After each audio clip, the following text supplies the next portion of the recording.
Welcome back to the channel. In this video, I'm going to walk you through how to deposit money in Binance from UAE. So let's dive into it. So first thing to do is to log in into your Binance. So for you to be able to log in, you have to open the Binance app or the website and sign in into your account.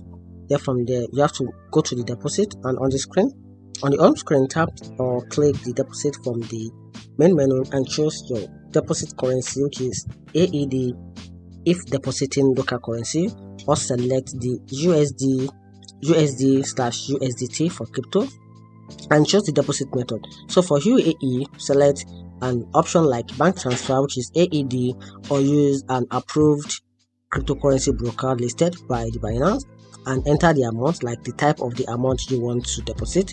Follow the bank broker's instruction and Binance will give you the account details or broker steps to complete the payment.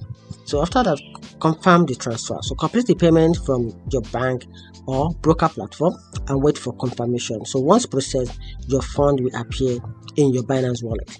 And that's how you can easily deposit money in Binance from UAE. Hope you find the video helpful. If you did, turn on the notification button and subscribe for more videos.